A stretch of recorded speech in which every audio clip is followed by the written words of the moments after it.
The stock market's drop came after a 1-2 punch of bad news for Wall Street from the White House and Capitol Hill. On Thursday, President Obama pledged to impose new banking regulations. Late Friday came word that Fed Chief Ben Bernanke's Senate confirmation to a second term might be in jeopardy. Some in Congress blame Bush-era holdover Bernanke for failing to rein in the banks and markets, leading to the 2008 crash. Do you hand the job of rebuilding a house that's been burnt down by a fire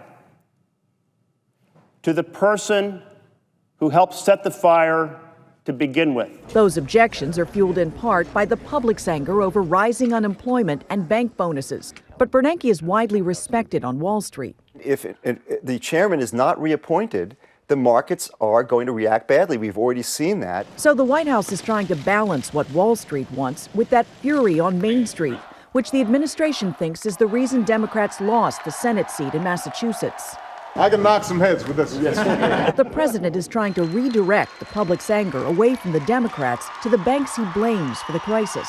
I won't stop fighting to make sure there's accountability in our financial system. That played well at the town hall in hard-hit Ohio, but it accelerated the stock slide. Wall Street simply doesn't have confidence in the bank reforms the president announced, and it's a vote of no confidence. This evening, it looks like Bernanke may squeak through. The president has been on the phone with key senators who assure him they think they've got the votes. So that could be one less worry for Wall Street. The White House, meanwhile, is playing down David Plouffe's return. One official just told me he's been in regular contact with the president. He's a brilliant thinker, and it would be silly not to tap into his expertise. Jeff? All right, Kimberly Dozier with another busy day in Washington. Kimberly, thank you. Joining me now to put the political and economic news of this week in focus are Jill Schlesinger, editor-at-large of CBSMoneyWatch.com, and political analyst John Dickerson in Washington. Good evening to both of you. John, I'll start with you. Was this the president's worst week yet?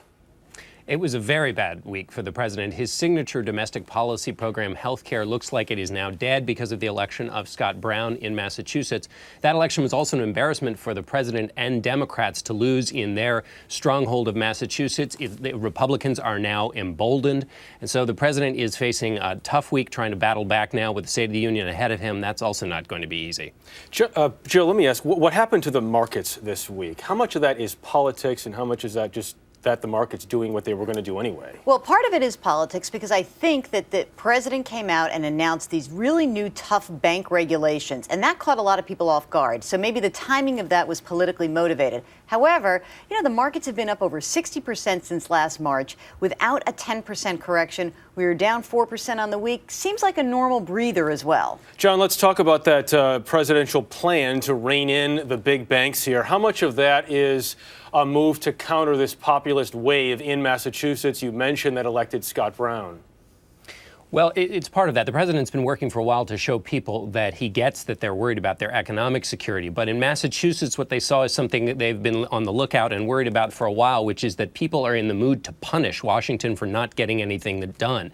The president says, I get that you're very angry, and in this battle between regular people and banks, I'm on your side. He talks about fighting now. He uses the word almost in every other sentence. All right. Speaking of fighting, we'll see what the markets do this week as well. And Jill, we'll end with you. The market lost 4% this past week. The Dow's worst week since last March.